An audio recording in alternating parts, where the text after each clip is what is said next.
रहमतुल्लाहि व बरकातुहू। अल-फातिहा।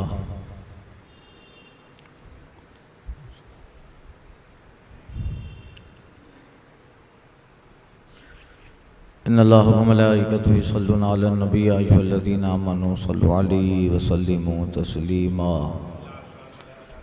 अल्लाहुम्मा सल्लि अला सय्यिदिना मुहम्मदिन व आलिहि व सहबिहि अजमईन बिरहमतिका या अरहमर राहिमीन। नहमदुहु व नुसल्ली व नुसल्लिमु अला रसूलिहिल करीम व अला आलिहि तय्यबीन व सहाबिहि ताहिरीन। अम्मा बअद, फ़अऊज़ु बिल्लाहि मिनश शैतानिर रजीम। बिस्मिल्लाहिर रहमानिर रहीम। वमा खलक़नस समावाति वल अर्ज़ वमा बैनहुमा इल्ला बिल हक़्क़ व इन्नस साअता लआतियतुन फ़स्फ़हिस सफ़हल जमील इन्न रब्बका हुवल खल्लाक़ुल अलीम। वलक़द आतैनाका सबअम मिनल मसानी वल क़ुरआनिल अज़ीम ला तमुद्दन्ना ऐनैका इला मा मत्अना बिहि अज़वाजम मिनहुम वला तख़्ज़न अलैहिम वख़्फ़िज़ जनाहका लिल मुमिनीन वक़ुल इन्नी अना नज़ीरुल मुबीन। और हमने आसमानों और ज़मीन और जो कुछ उनके दरमियान है अबस बेकार न बनाया। और बेशक क़यामत आने वाली है तो महबूब तुम अच्छी तरह दरगुजर करो। बेशक तुम्हारा रब ही बहुत पैदा करने वाला जानने वाला है। और हमने अलबत्ता बेशक तुमको 7 आयतें दी जो दोहराई जाती हैं और कुरान पाक बहुत अज़मत वाला। तो अपनी आँख उठाकर उस चीज़ को न देखो जो हमने उनके लिए उनके जोड़ों को बरतने दी और उनका कुछ गम न खाओ। और महबूब मुसलमानों को अपने रहमत के परों में ले लो और फरमाओ मैं ही हूँ साफ डर सुनाने वाला। गुज़िश्ता आयत में अंबियाए किराम के वाक़यात का जिक्र था और कौम लूत, असहाब ईका, असहाब मदियन, उन पे जो अज़ाब इलाही आए उनका जिक्र था। अब फरमाया जा रहा है क़यामत तक के दुनिया भर के नाफरमानों, बेदीनों, काफिरों, तुमने सुन लिया देख लिया कि साबिक़ा नाफरमान उम्मतें, मगरूर इंसान और अंबिया की गुस्ताख कौमों से हमने कैसा सलूक किया। पीछे जो आयतें गुजरी, कौम लूत को पकड़ा, असहाब मदियन को पकड़ा, असहाब ईका को पकड़ा, कौम नूह पे अज़ाब आया, असहाब हिज्र। अब ये जो आयात हैं ये ततिम्मा है, पूरी सूरत का खुलासा है। और यहाँ सूरह हिज्र ख़त्म होकर सूरह नहल शुरू हो रही है। तो जिस तरह चूँकि कुरान मजीद भी नज़ीर मुबीन है, जिस पे उतरा वो महबूब भी नज़ीर मुबीन है, साफ डर सुनाने वाले। तो इन वाक़यात में इबरत भी है, नसीहत भी है। और अज़ाब इलाही जो आया वो इसलिए ताकि ये अज़ाब आने वाले लोगों के लिए नसीहत तो इबरत बन जाए। तो अल्लाह ने फरमाया कि आसमान और ज़मीन कि किस से कैसे अजाब उन मगरूर कौमों पे उतरे, नाजिल हुए, और वो सारी कौमें तबाह और बर्बाद और फना हो गई।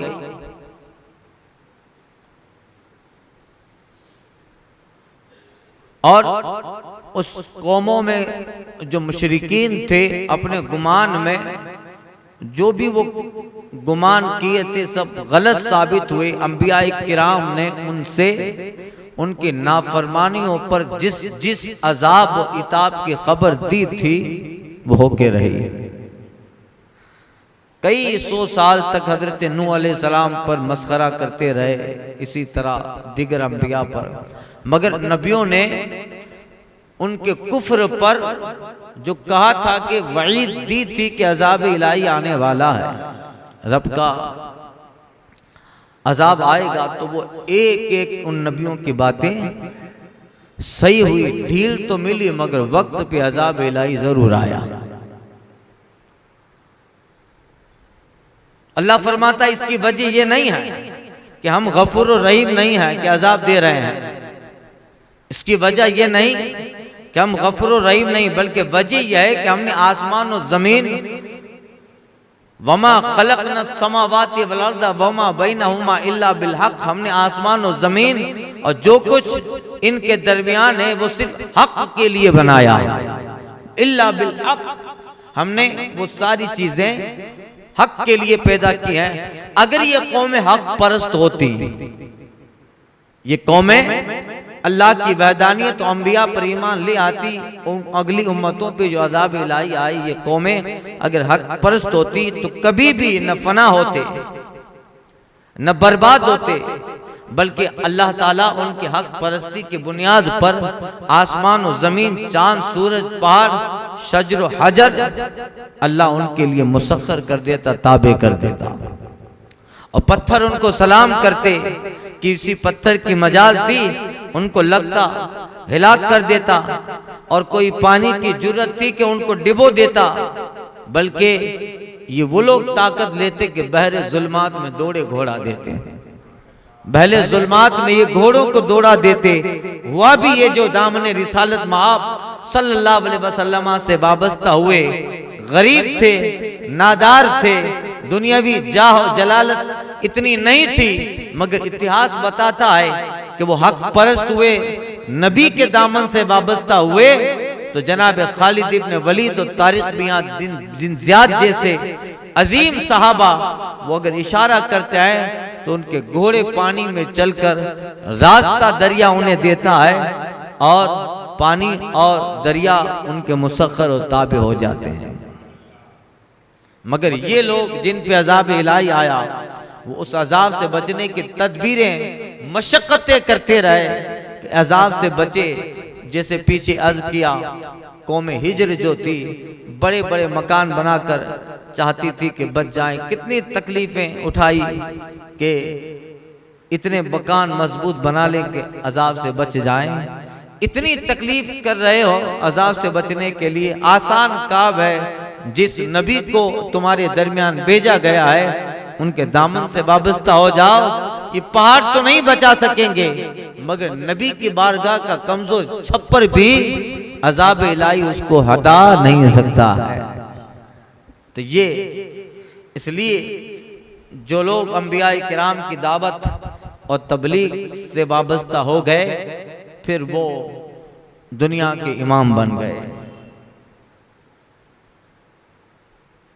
मदीने के गदा देखे हैं दुनिया के इमाम अक्सर, मदीने के गदा देखे हैं दुनिया के इमाम अक्सर, बदल देते हैं तकदीर मोहम्मद के गुलाम अक्सर। तो ये है, तो उन्हें वो सारी नेमतें मिलती इसलिए कि इस कायनात आलम में अबदी अमन, अबदी चैन, हमेशा का इत्मीनान इस कायनात में उनको है जो नबियों के लाए हुए दीन पैगाम हक की हिमायत करते रहे। उन्हें कभी तबाही और मायूसी नहीं आ सकती है, वो न फना होंगे और बल्कि वो तो कब्र में रहकर भी जिंदा होते हैं। अजाब तो सिर्फ उन पे आता है जो हक के मुनकिर हो गए, हक से जो वाबस्ता है वो अजाब की लपेट में नहीं आते। हक के जो मुनकिर होते, यानी हक से मुराद जो अंबिया पैगाम लेके आए अल्लाह की तरफ से वो हक है। अंबिया की जात वो पैगाम हक है, और जिस जात की दावत दे रहे हैं अल्लाह ताला की तरफ वो जात हक है। और उस जात ने नबियों को जो किताबी शक्ल में, अहकाम की शक्ल में जो पैगाम दिए हैं वो पैगाम भी हक है। तो जो इनकी आदत थी कि ये हक के मुनकिर हुए और दुनिया में जुल्म के दरवाजे अपने परायों पर खोल दिए, शिर्क, बददयानती, कुफ्र, बदकारी, गुस्ताखी, गुरूर, घमन, कुफ्र, बेगैरती और इसी तरह जिंदगी गुजारते रहे, तो ये दुनियावी आसमानी अजाब उन पे आए। और ये जो आए ये उनको जुर्मों का बदला नहीं था, बल्कि ये आने वाली कौमों के लिए इबरत था। अजाब तो आखिरत में मिलने वाला है। तो यही है। अब फरमाया जा रहा है वमा खलकना समावाति वल अर्द वमा बैनहुमा इल्ला बिहक, हमने आसमान और जमीन और जो कुछ उनके दरमियान है अबस न बनाया। और किसी ने जो चीज रब ने बनाई है उसको एक काम के लिए बनाया। एक जगह रब फरमाता है रब्बना मा खलकत हाज़ा बातिला, ऐ रब तूने किसी चीज को बेकार नहीं बनाया। तो ये आसमान और जमीन हक है, हक के साथ है। और कभी आसमान से अजाब ना आता और ये आसमान खुद तुम्हारे मुस्तखर हो जाता, मगर इन लोगों ने अल्लाह के पैगाम के ये मुनकिर हुए तो ये आसमान ही उनके लिए अजाब इलाही बन गया। और ये अल्लाह की पैदाइश खल्क़ रब्बी है, अल्लाह ताला ने इन सबको पैदा किया। और अल्लाह जो भी चीज पैदा करता है फरमाता इन्ना रब्बका हुवल खल्लाकुल अलीम, बेशक तेरा रब बहुत ज्यादा, बहुत ही पैदा करने वाला, अलीम, और जो पैदा करता है उसकी मंसूबे को जानने वाला, कि जो पैदा किया है उसकी हिकमत भी जानता है और उसकी गर्ज भी जानता है, और इसको इस वक्त पैदा करना है वो सारी हिकमत रब जानता है। तो किसी चीज को रब ने बेकार नहीं बनाया। सूफिया किराम रिजवानुल्लाह अलैहि मजमईन कहते हैं कि दरख्त में लाखों पत्ते होते हैं, हर पत्ते की पैदाइश भी हिकमत बारी ताला होती है। हमें तो वो पत्ता दिखता है और बेशुमार ऐसी चीजें अल्लाह ने बनाई है जो इंसान के लिए वो चीजें एक सोचता है कि ये चीज तो बहुत आम है। एक इंसान के लिए वो चीज आम होती है, मगर वही चीज है दूसरे के लिए शिफा बन जाया करती है। तो ये सारी चीजें हैं। एक वाकया मुकाशिफतुल कुलूब वगैरह में अक्सर मिलता है, आपने समाज भी। मौलाना अब्दुल रज़ाक साहब लश्करी तशरीफ लाए हैं, सुभान अल्लाह, तशरीफ लाई हजरत, ज़ई किस्मत आप तशरीफ लाए इज्जत अफजाई के लिए। इधर इधर तशरीफ लाइए। नाराए तकबीर, नाराए रिसालत, मसलके आला हजरत, कुछ इरशाद फरमाएंगे? दुरूद शरीफ पढ़िए। अल्लाहुम्मा सल्ली अला सय्यदना व मौलाना मुहम्मदिन व आलिहि व बारिक व सल्लिम। जो भी चीज़ रब ने बनाई एक मकसद के लिए बनाई है। वाक़या मशहूर सुना है, अक्सर ख़ुतबा हज़रात बयान करते हैं, मुकाशिफतुल कुलूब वगैरह में है। एक छिपकली जब दीवार पे चल रही थी तो जनाब मूसा ने कहा था, अर्ज़ किया था, बारी ताला तूने इसको क्यों बनाया है? यानी हजरत मूसा हिकमत बारी के खिलाफ नहीं थे। ये सवाल तंज या कोई और नहीं था माद अल्लाह, बल्कि इल्म हिकमत के लिए था कि मौला मुझे यकीन है और मुझे इस बात का जरा बराबर भी शक नहीं कि यकीनन तू सारी चीजें हिकमतें जानने वाला। रब्बना मा खलक़त हाज़ा बातिला, तू बेकार अबस कोई नहीं बनाता। हिकमत इसकी क्या है तू जानता है, मूसा नहीं जानता। रब ने फरमाया, ऐ मूसा अभी कुछ देर पहले यही सवाल तेरे ताल्लुक से छिपकली ने पूछा था, मौला तूने मूसा को क्यों बनाया? तेरे वजूद का एक मकसद है मूसा, इस मखलूक के वजूद का भी एक मकसद है। इसलिए हम अपनी हिकमतें बात बात पे जाहिर करते हैं। अगर सारी हिकमतें तुम पे जाहिर कर दे तो तू उसका हामिल नहीं है। इसलिए अल्लाह की हिकमतें हैं, बाज हिकमतें बाज पे अल्लाह ताला जाहिर करता है। एक चीज एक इंसान के लिए बहुत नॉर्मल कॉमन है, उसकी उसे चंदा जरूरत नहीं है, मगर वही चीज है दूसरे इंसान के लिए वो शिफा है, मौत से बचने का जरिया है, उसमें उसके लिए ढेर सारे फायदे हैं। तो यही हिकमत है कि इसकी हिकमत तुमसे पोशीदा रखी है, मगर ये जिसको फायदा दे रही है चीज, उसके लिए इसकी हिकमत मौत से हयात की तरफ ले जाने वाला एक मंसूबा। ये सारी चीजें हैं। तो अब अल्लाह ताला ने जितने तख्लीकात की हैं वो एक मकसद के तहत बनाई। वइन्न साअत लातियतुन फस्फहिस सफहल जमील, तो महबूब क़यामत आने वाली है, अब आप अच्छी तरह दरगुजर करो। चूंकि ये सूरह मक्की है और ये सूरह मदनी है, इसकी बाज आयतें मक्की थी और मक्का शरीफ के जुल्म की दास्तान हम बारह सुनते रहते हैं। अब जब आखिरी मौका, आखिरी औकात हैं कि मुशरिकीन मक्का के जुल्म बहुत बढ़ गए, महबूब गिरामी सल्लल्लाहु अलैहि वसल्लम की क़ल्ब अक़दस पर कभी खातिर मलाल होता है और वो दास्तान और कभी इस तरह के हालात बनते हैं कि सरकार सल्लल्लाहु अलैहि वसल्लम जो है उनके सहाबा आपके कभी शिकायत करते, या रसूल अल्लाह आज मुशरिकीन ने इस तरीके से सताया। तो अब ये तसल्ली है महबूब को, महबूब ये दुनिया का वक्त है, अल्लाह ताला के नजदीक दुनिया का 1000 साल भी एक 1000 साल तेरे रब के नजदीक एक दिन है। इन्ना यौमन इंदा रब्बिका कअल्फ सनतिन मिम्मा तउद्दून। अब महबूब दरगुजर करें, ये वो आयत है जो हिजरत से पहले की है, यानी हुक्म जिहाद नहीं है, और फिर हुक्म जिहाद से ये आयत मनसूख।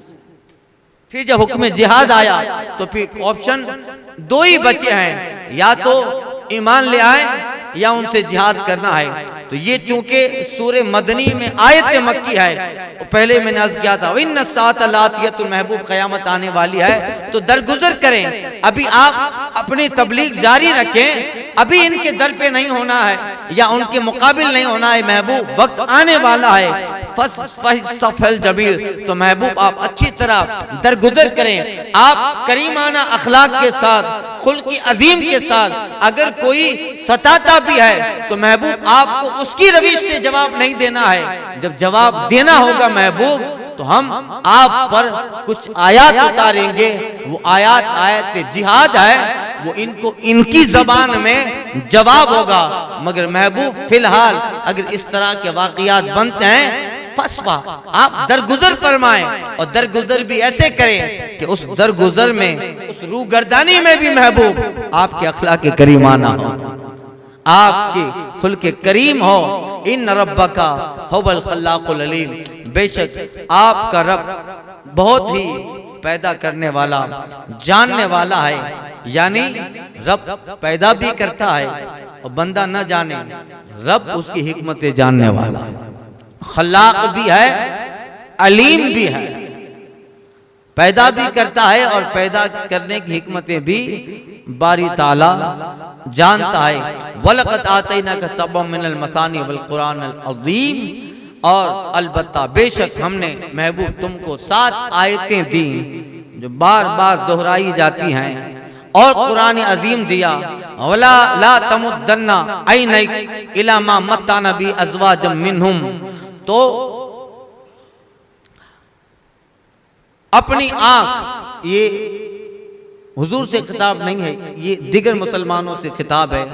ऐ मुसलमानों, अपनी आंख उठाकर उस चीज को न देखो जो हमने उनके जोड़ों को बरतने दी है। वला तहज़न अलैहिम, और उनका कुछ गम न खाओ। हुआ ये था कि एक मर्तबा यहूदी बनु कुरैदा और बनु नुदैर, ये यहूदियों के मदीना में बहुत बड़े कबीले थे, बड़े कैपेबल थे, सक्षम थे, माली एतबार से, पोजीशन के एतबार से, पॉलिटिकल एज द पॉलिटिकल, सियासी एतबार से भी, और हर एतबार से ये कबीले यहूद के मदीना में बड़े जो है बनु कुरैज़ा और बनु नज़ीर आला माने जाते थे, आला दुनियावी एतबार से। जैसे मुशरिकीन के बहुत बड़े दो कबीले, दो गिरोह, औस और खजरज, जब सरकार सल्लल्लाहु अलैहि वसल्लम हिजरत फरमा के मदीना तैयबा जलवाबार हुए, ये कबीले कुछ देर तक तो बातें अच्छी रही, मगर यहूदी थे, जाहिर बात है यहूदियों के ब्लड में शरारत है, उनकी सरिश्त में शरारत है। पूरी दुनिया को एक इजराइल कंट्रोल किए हुए है। कितना कितना है भाई? अब एक पूरी कंट्री गुजरात से छोटी है, अब उनके ब्लड में शरारत है। कुछ हालात बने, इस्लाम ने फिर जोर इख्तियार किया, मजबूत हुआ इस्लाम, पैगंबर इस्लाम के दामन से औस और खजरत के बड़े बड़े सरदार रसूलुल्लाह सल्लल्लाहु अलैहि वसल्लम की जात से वाबस्ता हुए ईमान ले आए, और एक अच्छी खासी तादाद मुहाजिरीन को मिलाकर अंसार की हो गई। और फिर आयत कुरान का फिर दर पे नुज़ूल होने लगा, और उन आयत की फसाहत और बलागत, हक्कानियत और मानवियत, और उस आयत में जो इल्म गैब था, ये अज़मत कुरान देखकर और हुजूर के अखलाक करीमा मौजज़ात को देखकर एक जमात, एक बहुत अजीम जमात दामन इस्लाम से वाबस्ता हुई। मुशरिकीन कन्वर्ट होने लगे, मुसलमान हुए। फिर जब इस्लाम जोर पकड़ा, अब फिर यहूदियों की कुछ साजिश न चली, सरकार सल्लल्लाहु अलैहि वसल्लम ने उनको जो है वहां से कुछ दूर जगह अता फरमाई, और कुछ वक्त तक तो कॉम्प्रो होता रहा, हलीफ हुए एक दूसरे के। वो ये था हल्फ कि अगर हम पे कोई हमला करे तो तुम्हें बचाव करना है, अगर तुम पे कोई हमला करता है तो हम तुम्हारे बचाव में रहेंगे, हम आपस में टकराएंगे नहीं। इस तरह के मुआहदात बनु कुरैज़ा और बनु नज़ीर से हुए थे। आपने चौथे पांचवें पारे में पूरी डिटेल हुदैबिया के मौके से समाप्त की थी।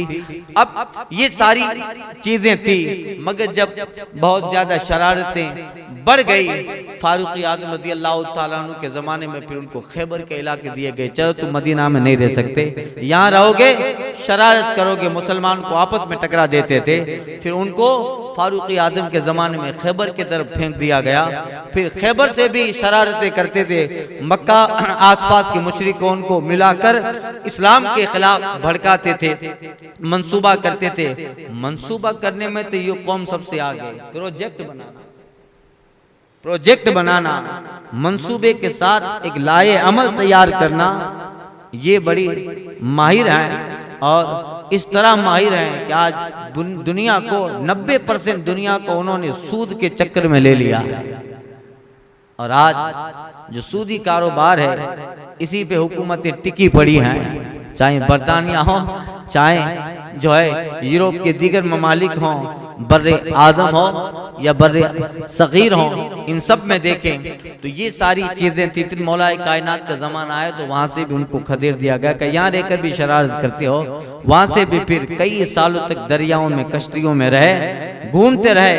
और चूंकि जमीन के अक्सर इलाके ऐसे थे जो मुसलमानों ने फतह कर लिए, शाम मुसलमानों के कब्जे में, फिलिस्तीन मुसलमानों के कब्जे में आया, मिस्र पर इस्लामी हुकूमत कायम हुई, अफ्रीका के बड़े बड़े इलाके मुसलमान इस्लामी शासन में कन्वर्ट हुए। यानी इस जमीन पर फारूक आज़म के जमाने में तो अल्हम्दुलिल्लाह तकरीबन 40 या 42 लाख किलोमीटर जमीन के मुरब्बा पर इस्लाम फैल गया। और फिर मौलाए कायनात का जमाना आया, फिर हजरत अमीर मुआविया के ज़माने में शाम वगैरह सब उसके आसपास के इलाके वो भी इस्लामी इताअत कबूल करते हैं। तो फिर उनको यहूदियों को कहीं जगह न मिली, और फिर घूमते घूमते कई साल तो दरियाओं में रहे। मुसलमानों ने जो हाल किया था आज भी दिमाग में है उनके, दुश्मनी की वजह कि हमारे बाप दादा को हाल क्या किया था। डॉक्टर इकबाल ने अपने सफरनामे में लिखा है, मैं यूरोप गया था, एक यहूदी की दुकान पे गया था, काउंटर पे कोई चीज रखते हैं ना, सफा को दबाने के लिए कोई चीज ना उड़े, काउंटर पे कुछ रखते हैं। तो उसमें काउंटर पे चीज रखी हुई थी दुकान पे, उसमें पट्टी थी, उसमें लिखा हुआ था we will never will forget Khyber, हम कभी भी खैबर को नहीं भूलेंगे। यानी खैबर के अंदर क्या मुसलमानों ने हाल किया था कि उनको आज तक वो दर्दनाक वो जिल्लत याद है जो मुसलमानों ने दी थी, तो कहा हम कभी खैबर न भूलेंगे। आज भी उनकी किताबों, बल्कि उनके जो क्लासिकल बुक्स, उनके सिलेबस में जो बुक्स दाखिल हैं, उन किताबों में वो खैबर का जिक्र है। उनके बच्चों को बचपने से बताया जाता है कि देखो हमारे बाप दादाओं के साथ इन लोगों ने क्या हाल किया था। बचपन से उसे बताया जाता है कि खैबर क्या है और क्या हाल हुआ था, और हम वी विल डू रिवेंज, हम बदला लेंगे, यही है। और हम लोग खैबर तो दाने दीजिए, हमें बद्र ओहद पता नहीं होता। जो इस्लामी इतिहास और तारीख की पहली जंग है, और एक अमरीकी मौडी कहता है कि इस्लाम तो बद्र के दिन ही कभी न मिटने के लिए उभर चुका था। ये सा हाल हुआ। तो बनु कुरैदा और बनु नुदैर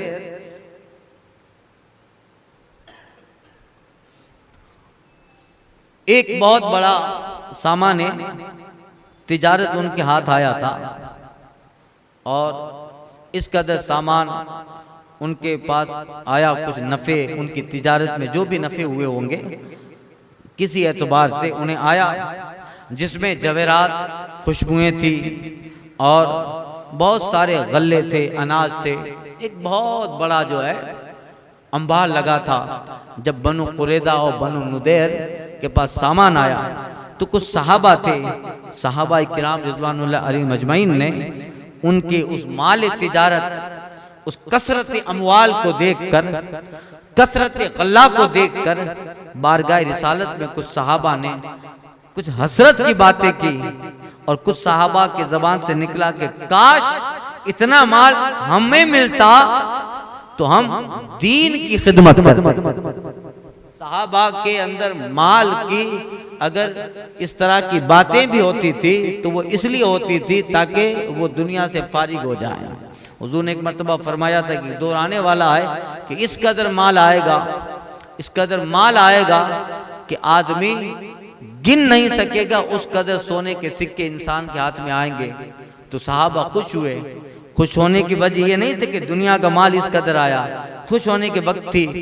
खुश होने का मतलब ये था कि आज हमें कमाना पड़ता है, जाते हैं, फिक्र अयाल, फिक्र माश है, और काम से फिर फुर्सत होते हैं तो इबादत करनी है। तो जब सरकार ने बयान फरमाया तो इसलिए सहाबा खुश हुए कि जब इतना माल आएगा तो फिर दुनिया की का कोई टेंशन नहीं रहेगा, तो फिर इबादत खुल के करेंगे, इबादत खुल के करेंगे। अभी तो सब टेंशन रहता है, कमाने जाना है, नहीं जाएंगे तो फिर कुछ मिलेगा नहीं, तो फिर गुजारा कैसे होगा। का जब इतना माल होगा तो या रसूल अल्लाह फारिगुल बाल होकर खिदमत करेंगे, इबादत करेंगे। हसरतें भी इस तरह की हुआ करती थी।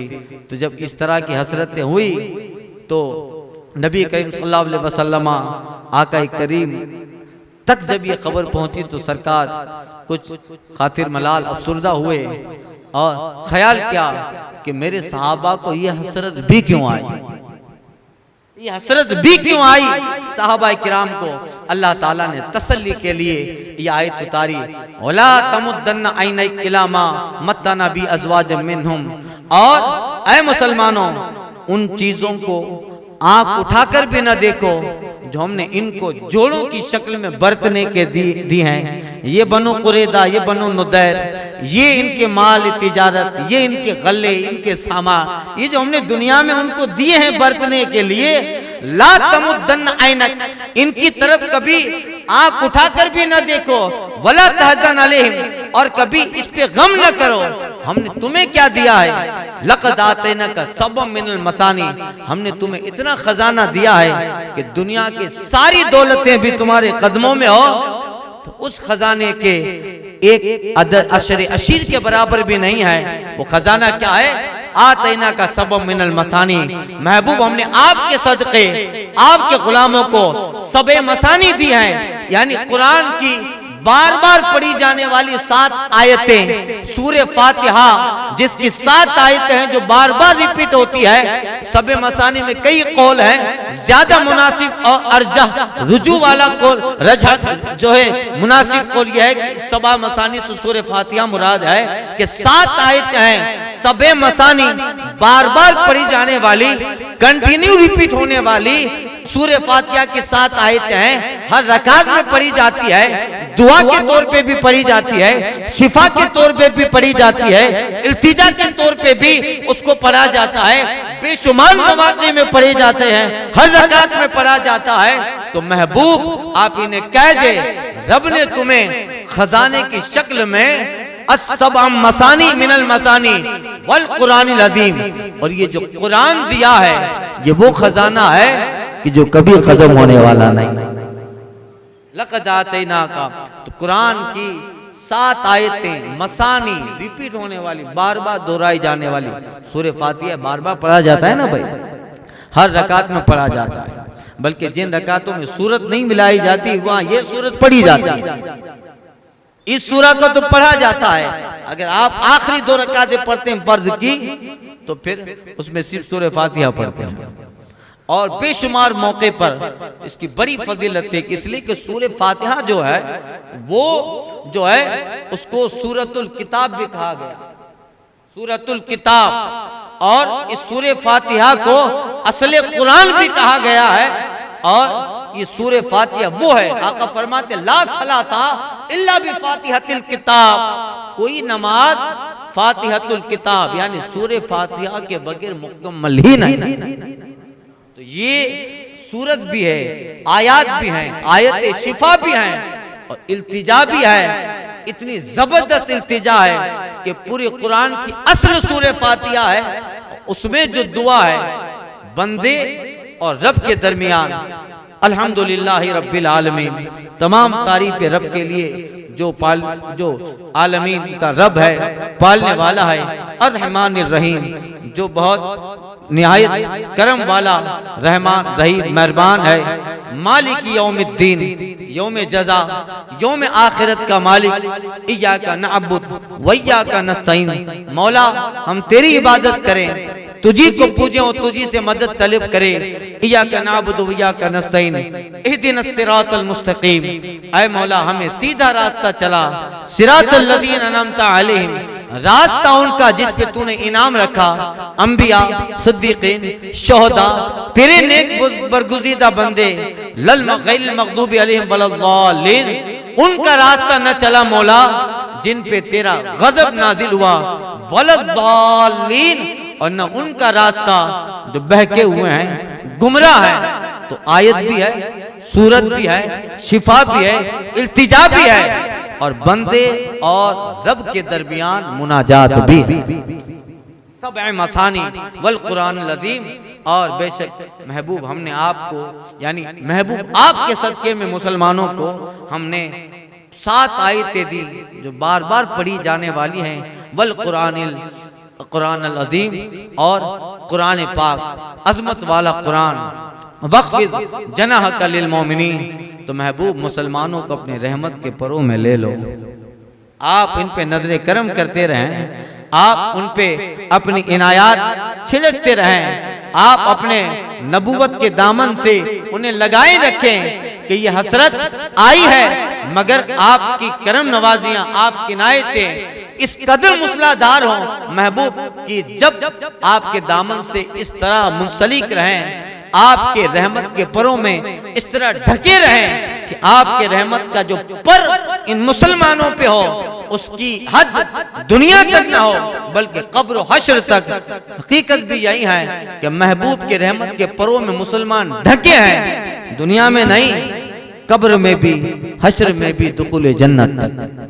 तो हुजूर के करम ही से है। वक़्फ़िज़ जनाहका लिल मोमिनीन, तो ये मोमिनों को बशारत है कि तुम कितने खुश नसीब हो। वो दुनिया में बनु कुरैदा और बनु नुदैर इसलिए इतराते हैं कि मालो दौलत है, तुम इसलिए इतराओ कि महबूब का करम, महबूब की पनाह है। आज एक दरस हदीस में जो हदीस गुजरी थी कि बदअल इस्लाम गरीबा व सयऊद कमा बदअ, व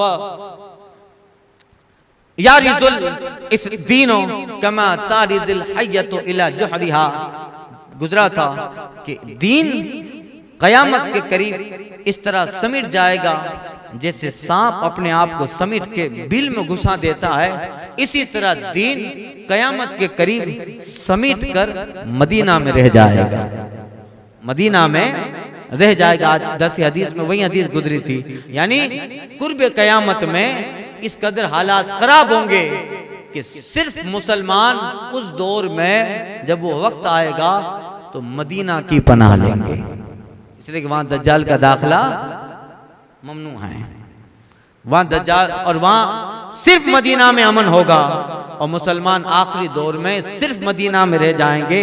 हिजाज के कुछ इलाकों में होंगे, ताइफ वगैरह में, फिर वहां से समेट कर सिर्फ मदीना में आ जाएंगे। क्यों कि आखिरी दौर में जब दुनिया के मशरिक से लेकर मगरिब, शिमाल से जुनूब तक कहीं पनाह ना होगी, सिर्फ पनाह मदीना तैयबा में होगी, इसलिए कि पनागाह आलमीन रहमतुल लिल आलमीन यहाँ जलवाबार है। वक़्फ़िज़ जनाहका लिल मोमिनीन, तो महबूब मुसलमानों को अपनी रहमत के परों में ले लें। वक़ुल इन्नी अना नज़ीरुल मुबीन, और फरमाओ कि मैं ही हूँ साफ डर सुनाने वाला, मैं हूँ नज़ीर मुबीन। कमा अंज़लना अलल मुक़्तसिमीन, और जिस तरह जैसा कि हमने बांटने वालों पे उतारा, अल्लज़ीना जअलुल कुरान अज़ीम, जिन्होंने कलाम इलाही को तक में बोटी कर लिया, यानी वो लोग मक्का में बांटने वाले, अलल मुक़्तसिमीन, मुक़्तसिम तक़सीम करने वाला, डिस्ट्रीब्यूटर तक़सीम करने वाला, मक्का के लोगों ने अपनी अपनी जिम्मेदारियां तक़सीम कर ली थी। कोई हिजाज के रास्ते पे बैठे कि यहाँ मुसलमान अंदर दाखिल नहीं होना चाहिए, किसी को हरम के गेट पे बिठा दिया, किसी को दाखिली दरवाजे पे बिठा दिया। जिम्मेदारियां, काम क्या था अहले मक्का मुशरिकीन का कि इस तरीके से लोगों को तक़सीम कर दो कि इस्लाम बिल्कुल, जो आदमी अजनबी मुसाफिर मक्का में दाखिल हो वो पैगंबर तक नहीं जाना चाहिए। मगर अजीब बात थी, जितना रोकते थे लोगों के दिल में शौक बढ़ता था कि रोकने के लिए सारा मक्का दर पे है, देखिए तो सही वो है कैसा। तो बारगाह रिसालत में आते थे और चेहरा नबूवत देखते थे तो कलमा पढ़ लेते थे। अखलाक था करीमाना, आका करीम की वो अदाएं थी। तो ये अपने, या इस तरह कि जिस तरह यहूद और नसारा ने कलाम इलाही को टक में बोटी कर लिया, यानी मतलब यहूद और नसारा ने तौरात और इंजील के अहकाम बदल डाले, कवानीन बदल डाले। यहूदियों ईसाइयों ने गरीबों के लिए अलग कानून बना दिया था कलाम इलाही में, अमीरों के लिए अलग। किताब के टुकड़े के लिए जिस तरह टक में बोटी किया जाता है, जिस तरह टुकड़े किए जाते, इसी तरह उन्होंने भी कलाम इलाही को टुकड़े टुकड़े कर लिए। फवरब्बिका लनसअलन्नहुम अजमईन, तो महबूब चाहे वो कलाम इलाही तौरात तो इंजील हो, जिसको यहूद और नसारा ने अपने एतबार से रोजी रोटी का जरिया बना के कानून बांट दिए, कानून की तकसीम कर दी, या जिस तरह ये अहले मक्का मुशरिकीन हो आपके खिलाफ टुकड़ों में जमातों में बट गए हैं और आपके दीन के खिलाफ दर पे हैं। फवरब्बिका लनसअलन्नहुम अजमईन, तो महबूब तेरे रब की कसम, अल्लाह अल्लाह उतर रहा है कलाम महबूब पर, और कलाम उतार रहा है रब। महबूब से मोहब्बत देखिए, कलाम रब अपने नबी पे उतार रहा है, और रब उतारते वक्त महबूब के रब की रब कसम खा रहा है। फला रब वरब्बिका, वाव कसमिया है, हुरूफ जारा में, ऐ महबूब आपके रब की कसम।